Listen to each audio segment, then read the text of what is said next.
Highclere Castle, world famous as the location for hit drama series Downton Abbey.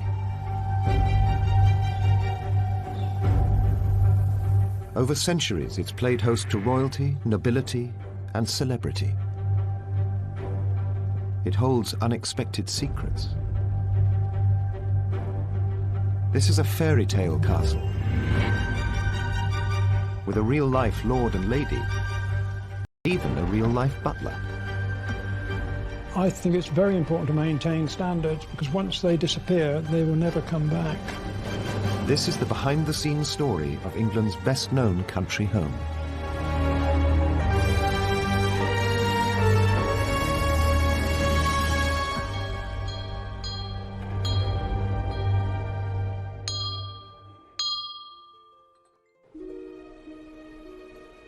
"70 miles west of London lies one of the great estates of England, Highclere. A country house nestling in 5,000 acres. That's 5 times the size of New York's Central Park. Highclere is the location backdrop for the successful television period drama Downton Abbey. And walking through its doors is like walking onto the television set.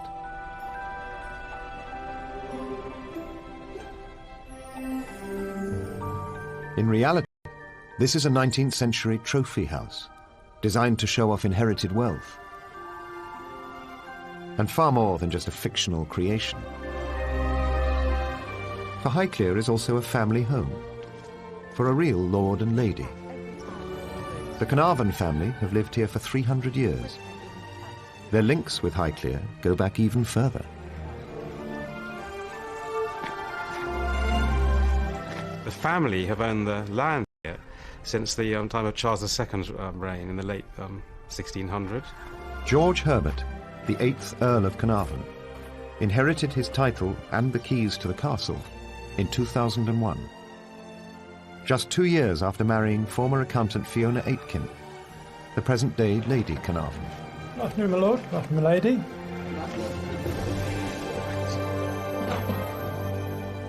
I met my husband at the end of '96. I first came in January '97.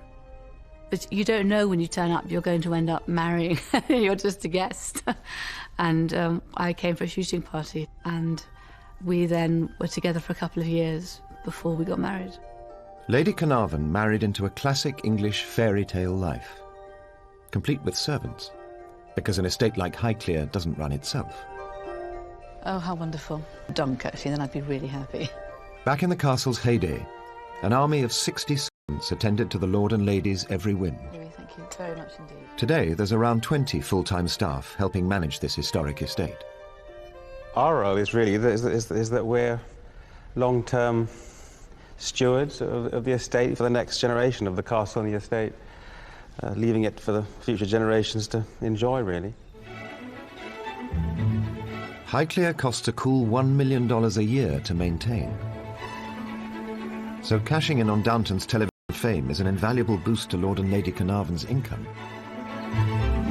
We really have to do our best to make the whole place earn its living and pay its way and add value where possible. And of course you can't really get any greater value added than finding Downton Abbey being shot at Highclere itself, which adds value in fact to all the enterprises here, in all honesty, because it's really put Highclere on the map. That map attracts 60,000 visitors a year. Most are Downton fanatics. So enthusiastic, and they turn up here and get so excited there's a real Earl and Countess. It's great. It's fantastic, and they've chosen to come here. It's been an extraordinary experience.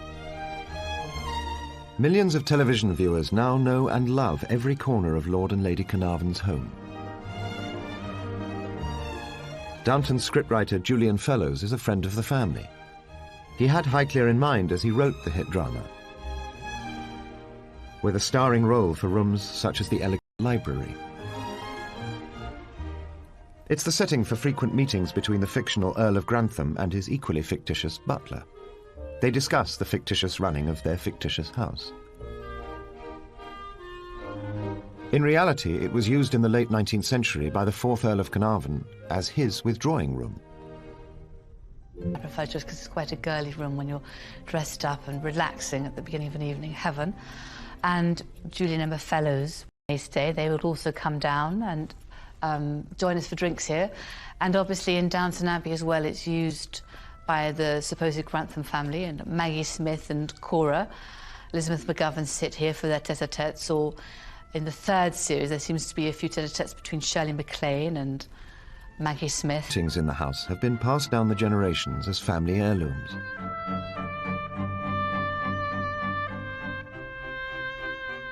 The children of the first Earl of Carnarvon hang over the fireplace. In Pride of Place is Lady Carnarvon's Pride and Joy, a 19th century family heirloom. And I moved it here into the drawing room. It was jolly heavy and quite a kerfuffle. Got some professional piano movers in to do it, obviously, but it is wonderful. It's an original Steinway from 1895. It has a beautiful tone. Quite fun to put photographs on it, and some of the music here is my modern, very simple music. Some of it is much more complicated pieces, which were obviously played by predecessors here. The drawing room has changed little through the years. It and other rooms are perhaps the real stars of the Downton drama. It is a very beautiful house, and it seems to never fluffs its lines, does it, in Downton? It always looks great. And the cameramen find different shots of the library or the dining room, or the views, maybe from the tower or maybe up to the towers. It's amazing that your house somehow is being so much part of a story. I sometimes see views of the rooms from an angle that I don't normally appreciate. I think, hold on, where exactly is that? Where are they? A priceless Van Dyck. But there's one secret room you'll never see in Downton Abbey. The smoking. An English manor house tradition from the late 18th century onwards. This room was a male preserve for smoking, gaming, and important men's talk away from the ladies. It also saved the women from instant asphyxiation. There was smoking room for two reasons then, because this chimney didn't work too well, so there's a lot of smoke in the room. But in fact, nowadays we don't use this fire anymore. And some of this room has been restored in some ways. It's one of my favourites, though, is it has these absolutely beautiful paintings in it. This glorious colours of this still life of the different types of birds and the paradise landscape by a Dutch painter called Jan Weenix. In Pride Place is a photo of the current Earl's grandfather, a colourful character with a party reputation. This is one of his wives, the famous dancer Tilly Loche. My grandfather, he loved this room, and he loved being in these leather chairs here. In fact, he spent much of his life around this part of the castle. Highclere may be a castle today, but once, like this. In 1839, architect Charles Barry is brought in, fresh from designing London's Houses of Parliament. He remodels Highclere in a matching Gothic revival style, a clear homage to the British seat of government. It turns what had been an unremarkable home into a far grander status symbol, and Highclere House transforms into the freshly minted Highclere Castle. Even earlier, the Parklands too had their own makeover. The most fashionable landscape gardener of his age, Lancelot Capability Brown, swept away the earlier formal gardens. Instead, he opened up Highclere to the beauty of the English countryside, and a peculiarly English tradition of creating the oddest of ornamental buildings. These fanciful structures, known as follies, were designed by family member Robert Herbert, inspired by classical ruins during the Grand Tour of Europe, de rigueur for young bucks of his day. I'm really in so much in debt from Robert Herbert's vision in the 18th century. Without that kind of vision, we wouldn't be enjoying so much today. To the south of the castle, Heaven's Gate, built in 1737. A pillared temple called Jackdaw's Castle, built in 1743. And to the northeast, overlooking Dunsmuir Lake, the romantic but utterly pointless Temple of Diana. Everything about the sprawling The mile-long drive to the house winds its way past 56 cedars of Lebanon, planted by the first Earl of Carnarvon over 3 centuries ago. such planning takes time. Well, we're just coming into the main part of Lime Avenue, where most of these lime linden trees were planted at the time of my grandfather's birth in 1899, and most of them are still going strong today. Despite this tradition of planting for the future, not even an historic estate like Highclere can survive unchanged. Ever-rising maintenance costs and taxes have chipped away at the landholding. Like many estates, it has lost some land. It was perhaps a bit 20% bigger then, but much of it is still intact today. Another intact, though much changed tradition involves the human face of the Highclere estate. For 300 years, the privileged Carnarvons have been looked after by faithful servants. Today, they still employ a butler. In the past, he'd been known as Mr. Edwards. These days, it's just Colin. This is a job that you dress up, you look smart, you feel good. And if you feel good, you can do your job better, I think. The role of the butler nowadays differs quite enormously from what it was in Downton's days. In those days, they looked purely after the family. No, I think in the Downton era, it would have been completely different. I'm quite envious of Carson. Today, it's all about multitasking. In the summer, Colin also works in the visitors' ticket office, when he's not looking after the family.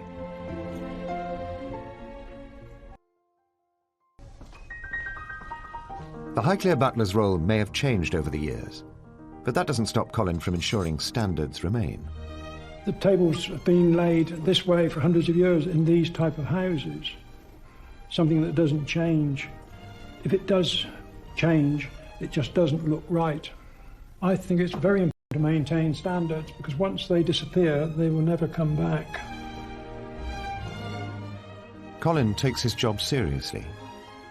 It's become part of his identity, even at home. Oh yes, every breakfast. We always lay this way at home. My wife is in the kitchen preparing and I lay the table.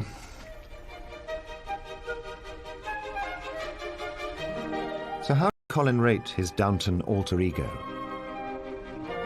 When you see Mr. Carson laying the table, he's learnt very quickly how it should be done, and I think I would employ him. Just like the fictional Carson, Colin has to take care of a variety of VIP guests. The Queen, Prince Philip were regular visitors. Prince Harry's been here, film stars. They're normal people. We treat them as everyone else. As an Earl, Lord Carnarvon is part of the British aristocracy, just one down from a Duke who holds pole position. The higher up the hierarchy, the more likely you are to have a royal visit. And that means you have to keep the house in good order, so that it's fit for a visit from the Queen. 2 floors alone, and 4 main stairwells. Housekeeping is a never-ending chore. Just cleaning and polishing all 356 pieces of this crystal chandelier takes 2 days. 100 years ago, the aristocrats that lived upstairs at Highclere were looked after by a host of staff who worked downstairs. Maids, butlers, valets, footmen, gardeners, gatekeepers and grooms all made sure that the castle ran like clockwork.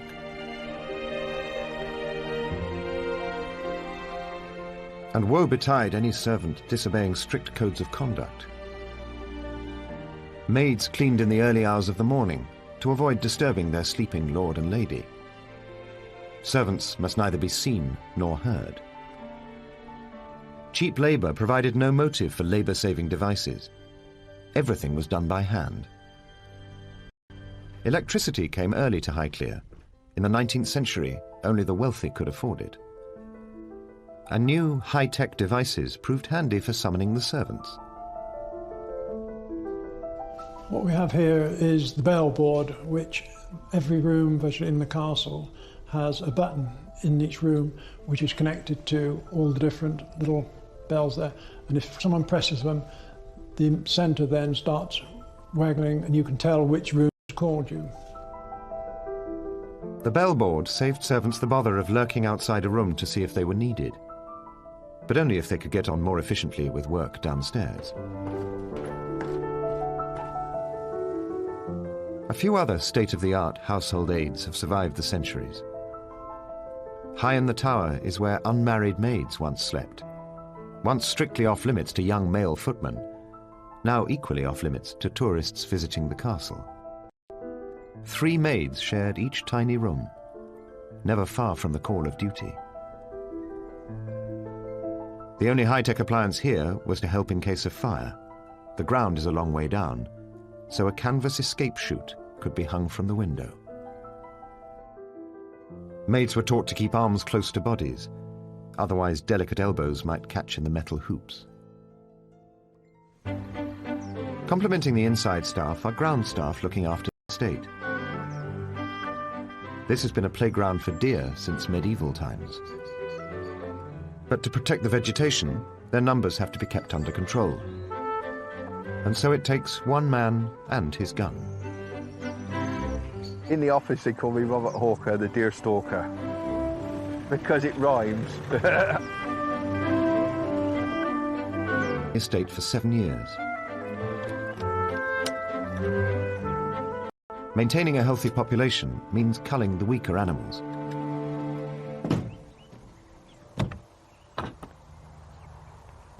On the estate we have 3 species of deer.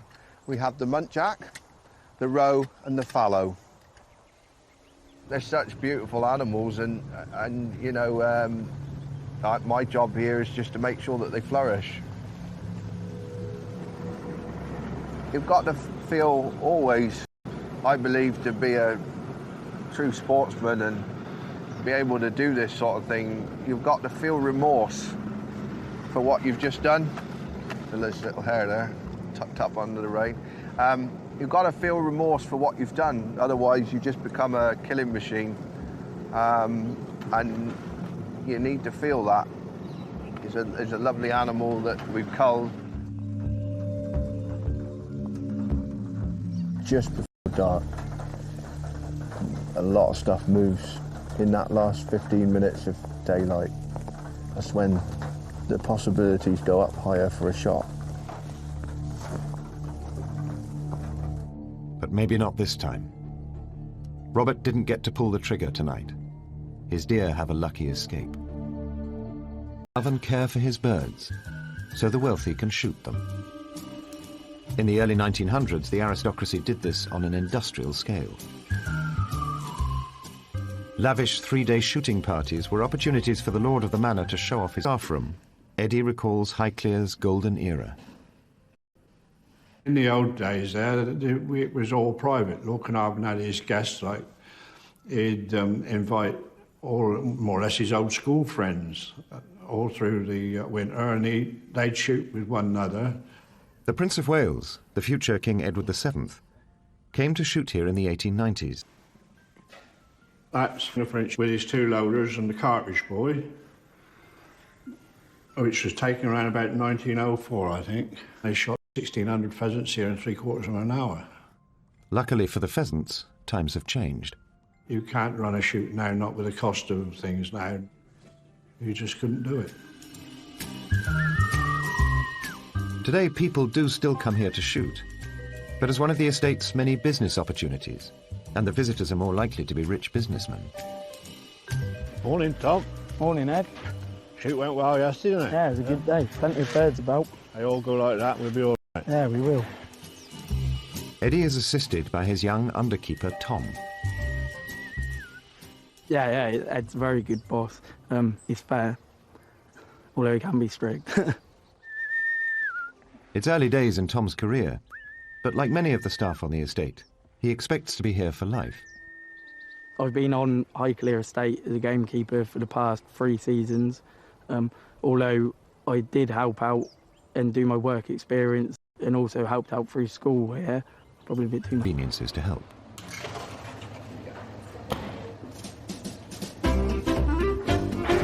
Morning, Paul. Good morning, Ed. Here's a present for you. Fantastic. Good morning. Thank you. Lovely. Thank you. This pheasant is destined for a mushroom risotto, a dish cooked in this kitchen for more than 100 years. Fantastic. Right. Pheasants would have been eaten here 100 years ago. You know, they're on the land. It's something they can graze off of. It's very safe. It's part of their stable diet. 100 years ago, they would have eaten these on the bone. It's a far superior way of cooking the meat because it stays nice and moist. It was also a golden age for British food, giving birth to celebrity chef, exotic new dishes, and gargantuan 12-course meals. Aristocrats poached their dishes and their chefs from across the globe. Many ingredients came from the continent. Risotto, 1574, found in Milan. Chefs travelled. You know, good houses went on holidays, they found a good cook in the country, and they brought one back. The 5th Earl brought his chef back from Sri Lanka. His recipe for chicken curry is still a favourite on the Highclere menu today. A typical society dinner menu for a party of 20 people cost around $100, double a maid's entire annual salary. Country estates were playgrounds for the rich and famous, and Highclere joined in with gusto. December 1895, the Prince of Wales, the future King Edward VII, arrived at Highclere for the most extravagant weekend the castle had ever seen. For His Royal Highness, nothing was too much money or too extravagant. There were 12 courses at dinner: caviar, truffles, snipe, partridge, oysters, quail, ptarmigan, pressed beef, chicken, galantines, and pineapple. With a full belly, the king retired to his room, refurbished for his visit, with red silk walls and ornate French furniture. In today's money, the bill for 3 days entertaining royalty was an eye-watering $500,000. What do you need?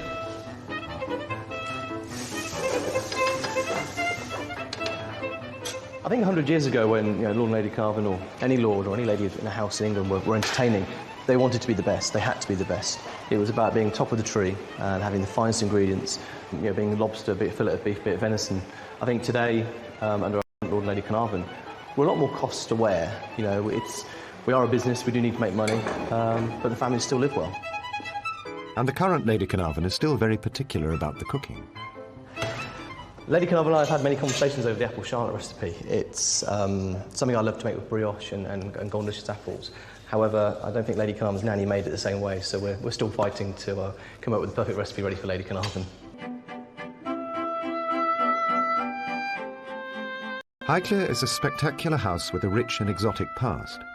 But the most extraordinary chapter in its 300-year-old history began in 1890, when the present Lord Carnarvon's 5th Earl ran up huge debts, and Highclere was facing potential ruin. But the Earl had a solution. He married a teenage heiress, Almina Wombwell, daughter of banking giant Alfred de Rothschild. 100 years ago, an extraordinary woman called Almina lived here. She was an heiress, and unlike the character Cora in Downton Abbey, she was an heiress with that wonderful thing called cash, and it was her own cash. It wasn't entailed, it wasn't tied up. She was a tremendously wealthy woman. As part of the marriage settlement, de Rothschild paid $200,000 to cover the Earl's debts and provided Almina with a dowry of $800,000. Almina's fabulous wealth ensured the flag continued to fly over Highclere, and her mark on the castle survives today. This is a silk wall covering here, which was given as a present to Lady Almina by her father, Alfred de Rothschild, just over 100 years ago now. And he gave her enough silk both for the wall covering and the curtains. In original form, it would have cost thousands of dollars. Nothing was too much for Almina, and her insatiable appetite for the good life. She loved wearing jewels and dancing. She was just barely 5 foot, very trim figure, loved the best clothes, the best jewels. Not only rich, but also the wife of an earl. Unsurprisingly, Almina was a popular society hostess. Her parties seemed often to start at 10 o'clock at night when everyone would draw up, and the house was one of the first in the area to be electrified, to have electricity. and they would dance till 6 in the morning. Carnarvon might come downstairs and say a few words, and then he'd retreat back up to his sitting room and probably carry on reading or whatever else. In fact, Carnarvon was working on something big. Something so big that it would bring worldwide fame to Highclere. This was the Lord Carnarvon, who bankrolled the discovery and excavation of Tutankhamun's tomb. The story of how the Earl helped make such an extraordinary discovery began with his passion for automobiles. My great-grandfather was fascinated by the new technology of the early motor cars, the engines and designs, and he was one of the first people to import the really earliest cars. I think he became quite keen on becoming a bit of a speedster and driving rather fast, because he did have some fairly spectacular accidents. One in Germany where he turned the whole thing over and broke a whole bunch of bones around his, even his jaw, upper body, was nursed back to health by my amazing great-grandmother Armina. The accident left... And not be in the humid, cold climate of England, which is one of the reasons why he started going out to Egypt. And there, in Egypt, Carnarvon developed a passion for ancient relics. Deep down in Highclere's cellars are replicas of the contents of a pharaoh's tomb. Created by the modern-day Earl, this memorial to his great-grandfather includes one of the most recognizable images in the world, the golden mask of the boy king, Tutankhamun. Really, my great-grandfather was a man on a quest. He was absolutely fascinated by objects of great antiquity and great beauty, and he really wanted to find something that really hadn't been found before. The Earl used his wife's fortune to fund the archaeologist Howard Carter as he searched the Valley of the Kings. Several years and thousands upon thousands of dollars later, they made history. Of course, they made the fateful discovery end of October, November 1922, when one of the workmen found those now famous steps down to the rock-cut tomb. Lord Carnarvon was beside Carter as he chiseled the first hole in the sealed entrance. Carnarvon asked, "Can you see anything?"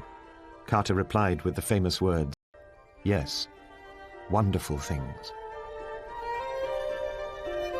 And of course, they came away with the greatest archaeological discovery and archaeological prize that's ever been, really. The discovery made headlines all around the world and put Highclere on the map. Highclere was completely became part of a global event with the discovery of the tomb. There was the first Pathé News cine film and all that kind of thing. It went right around the world, and everyone wanted an interview with Lord Carnarvon. But just at his moment of greatest triumph, disaster struck. Resting on the banks of the Nile, the Earl was bitten by a mosquito. Just 4 months after the spectacular discovery, Lord Carnarvon died from the effects of septicemia. Newspapers around the world blamed the tragedy on a curse from the tomb. And the hype intensified after a bizarre coincidence. As the Earl passed away in Egypt, his dog Susie, back at Highclere, howled and died at the exact same instant.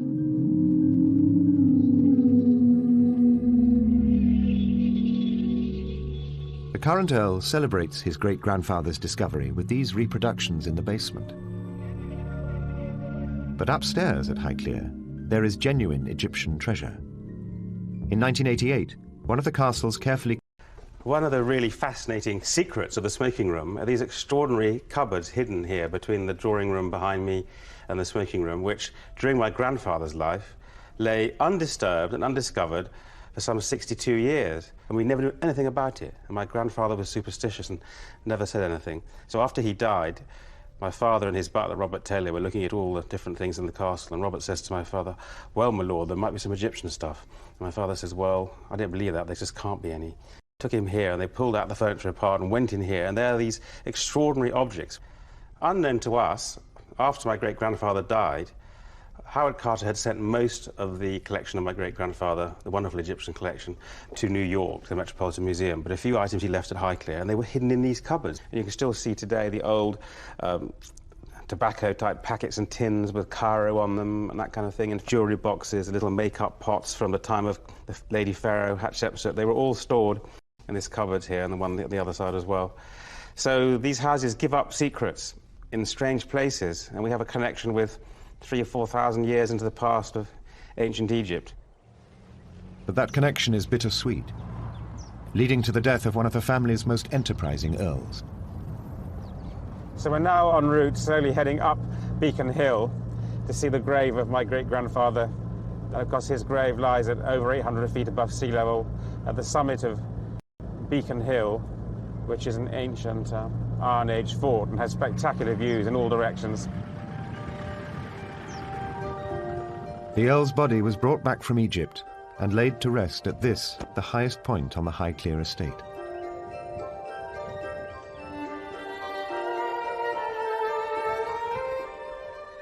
We're right by the grave of my great-grandfather, the 5th Earl of Carnarvon. He was one of the, perhaps the last great eccentric, even maverick adventurers, and he wanted to be buried high up on his estate, looking back to his glorious house, the castle. And maybe he also thought that he was buried in a quiet, desolate spot, like the extraordinary ancient pharaoh Tutankhamun whose tomb he discovered. It's always rather poignant coming back up here and looking at his grave. It just makes one think of past ancestors and what they did, really.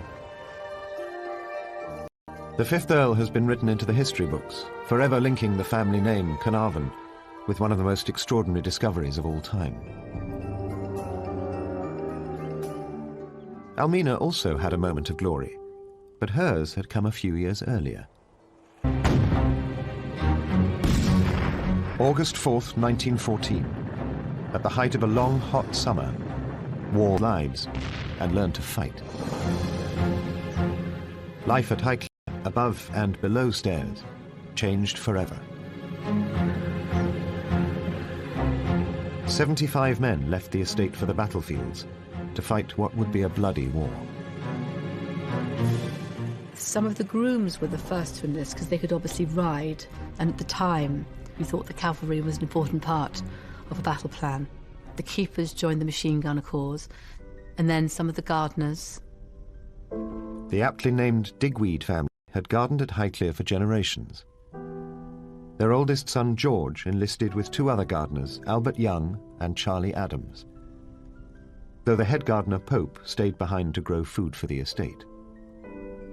Yet the upstairs side of Highclere also made sacrifices. Society girl Almina set aside her life of privilege to care for wounded army officers. She had decided that she wanted to turn this house into a hospital. Almina organised doctors and surgeons and hired 30 nurses. Highclere was transformed into a makeshift hospital for hundreds of men. Blinds were fitted to all the south-facing windows to offer shade for her patients. The journey home from the front wasn't easy, but the ones who survived were met at the door by Lady Almina. She welcomed the first 30-odd patients in September 1914. As the officers began to arrive, the enormity of the situation became apparent. 2/3 had injuries to bones from shrapnel and gunshot wounds. So the resourceful Almina adapted her plans. She turned part of Highclere into an operating theatre. So this is Arundel bedroom, which is one of my favourite bedrooms to put guests in today, but 100 years ago was used by Almina as her operating theatre in the First World War. I imagine it's because it was near the stone staircase which could be used by the staff, and this was where apparently there used to be operations every Monday when the surgeons would come down by train from London. There was the orthopaedic injuries, the broken legs, the broken arms, the broken hands, which were sent back across the water to England. So many of them had not merely a bust leg or bullets in their calf, but also gangrene and dysentery. So Almina was faced with some quite tough cases. While the officers were convalescing, Almina spared no expense to make them comfortable. Silver service dinners were followed by cards in the library. Highclere was a haven for the wounded. In the archives are hundreds of letters from grateful patients and families, testimony to the work of Almina. I was indeed lucky to be sent to Highclere, and shall never forget all your kindness. I arrived feeling an awful wreck and so depressed that I didn't care whether I lived or died. But your sympathy for me and the fact that you stayed with me that first night worked a most wonderful cure. My heart feels too full for me to express the deep gratitude I feel for you, for all you've done for me. Oh, I cannot tell you what a joy it is to be able to do so much already, and my heart feels too full for me to express the deep gratitude I feel to you. Some of the letters are moving because they're obviously written by a right-handed man in his left hand, learning to write from scratch because he'd lost his right hand. But she was an extraordinary woman. She had the money, and if she didn't have the money, she would still have on such a scale and just go for it. What a lot we owe to people who came before us. The war claimed millions of lives, wiping out entire estates and whole family lines. Half of the men sent off to war were dead, wounded or missing, including 13 men from Highclere. Among them, gardeners George Digweed and Charlie Adams were taken prisoner and died in captivity, while Albert Young was killed in action. The end of the war brought massive social and political change and heralded a new era in England. Men who left as servants returned as less deferential, battle-hardened veterans, demanding social equality. A British economy ruined by war demanded new taxes, a shock to the landed gentry, used to income tax at 6%. By the time Lloyd George had his budget right at the end of the First War, it was more like 50, 60. So we weren't really expecting these kind of things with the higher incomes, and a lot of them didn't prepare for it very well. And so they just kept spending money and they didn't think of it as tax.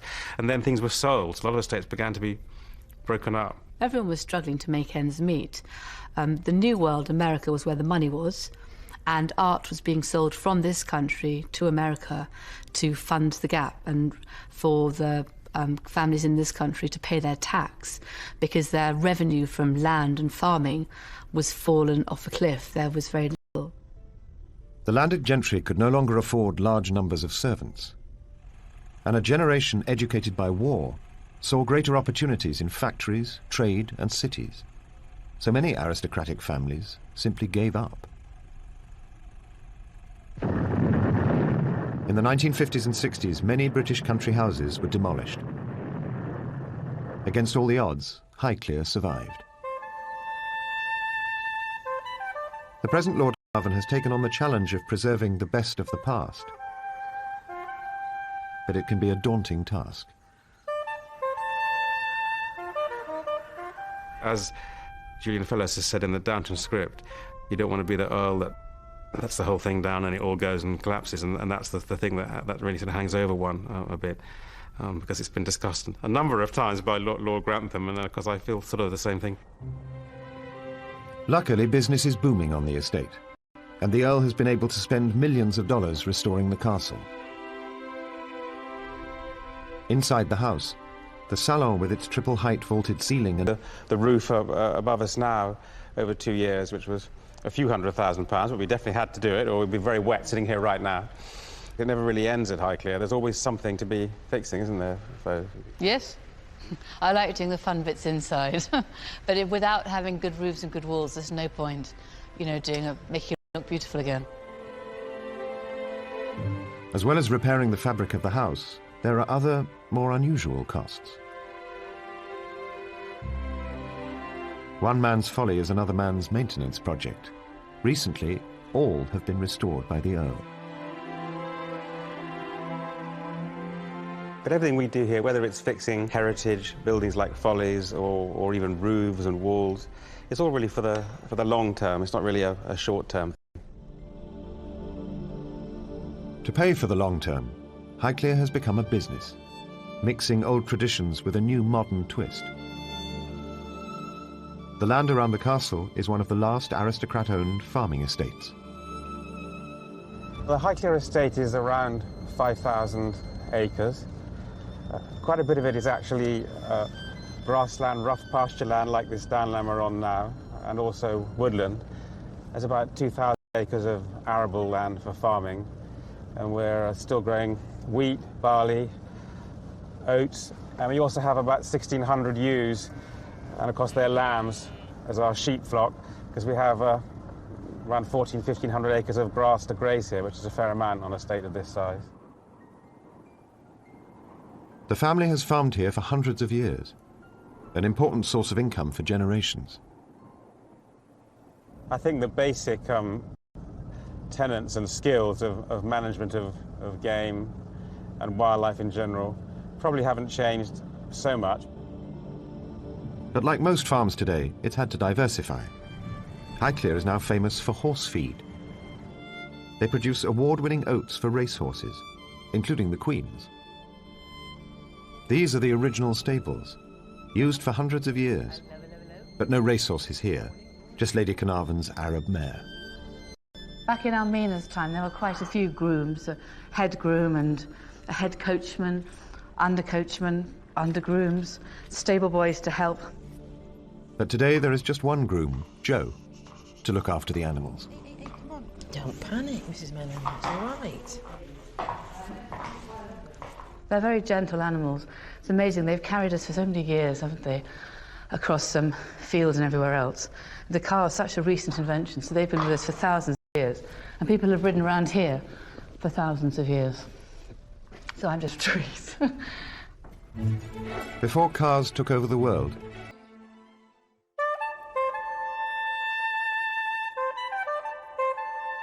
having the keys to a castle is a huge responsibility.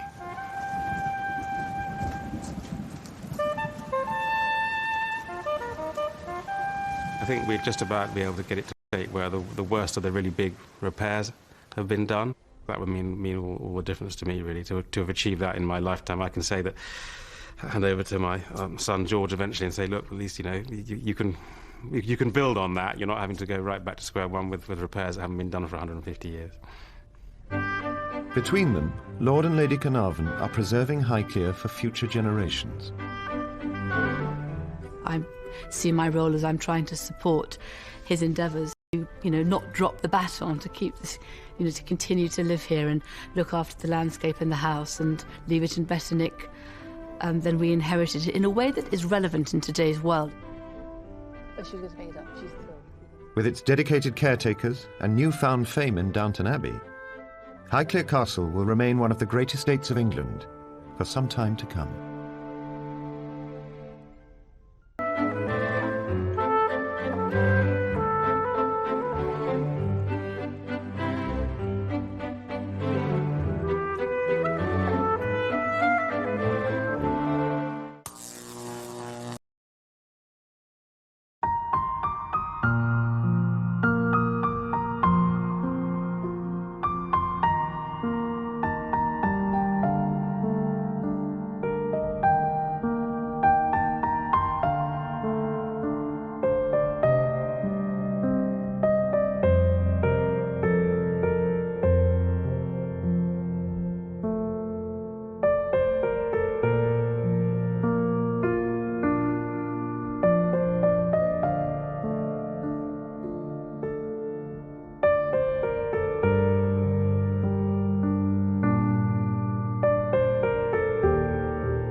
care of a variety of VIP guests.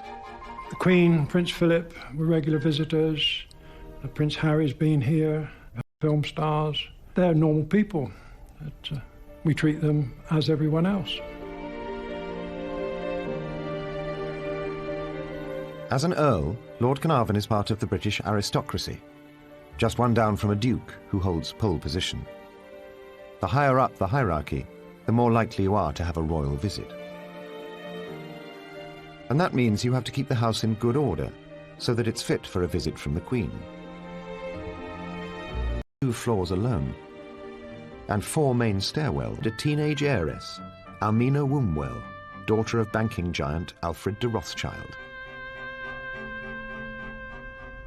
100 years ago, an extraordinary woman called Almina lived here. She was an heiress, and unlike the character Cora in Downton Abbey, she was an heiress with that wonderful thing called cash, and it was her own cash. It wasn't entailed, it wasn't tied up. She was a tremendously wealthy woman.